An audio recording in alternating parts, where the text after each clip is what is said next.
Dragi prijatelji, dobrodošli na kanal Skillful Hands spretne ruke. Ovaj video možete naći na našoj playlisti Majstorije. Prikazat ćemo vam kako smo instalirali našu solarnu elektranu od 8 kW i kako smo postali prozjumeri. Naša solarna elektrana ima 18 panela postavljenih na južnoj strani krova. Svaki panel je jačine 450 W i tih 18 panela proizvode ukupno 8 kW na sat u piku, to jest maksimalno kada je sunce u zenitu. U Srbiji prosječno godišnje ima 2200 sunčanih sati i ova naša elektrana za godinu dana proizvodi oko 9000 kW. Paneli su povezani kablovima sa inverterom snage 10 kW preko osigurača jednosmerne struje. Inverter je povezan sa strujomerom preko osigurača trofazne naizmenične struje. Strujomer je dvosmjerni i meri količinu proizvedene i utrošene struje u višoj i nižoj tarifi.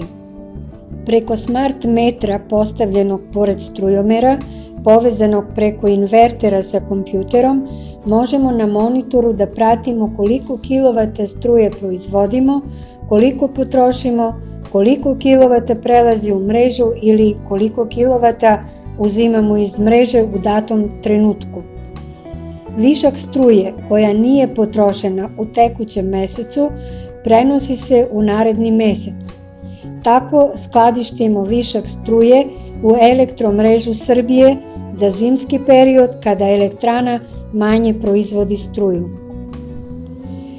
Tu skladištenu struju mi uzimamo iz mreže tokom zimskih meseci i koristimo za grejanje našeg stambenog prostora i ostalih kućnih uređaja.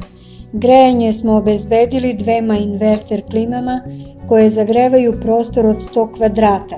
Njihova zajednička potrošnja struje je do 2 kW na sat. Cela investicija nas je koštala 10.000 € jer nismo imali subvencije od države.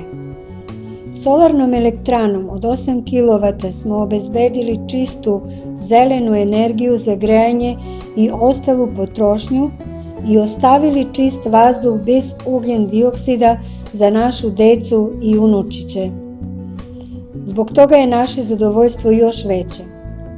Sigurni smo da će ova naša investicija da se višestruko isplati i naša preporuka je da svako ko ima mogućnosti samostalno ili uz subvencije države obezbedi sebi čistu i jeftinu energiju od sunca. Ukoliko imate neka pitanja u vezi sa instaliranjem solarne elektrane, rado ćemo vam odgovoriti. Ako vam se svideo ovaj video, vi lajkujte. Ako vam se dopada naš kanal, vi nas zapratite i preporučite nas vašim prijateljima. Vidimo se uskoro u novom videu.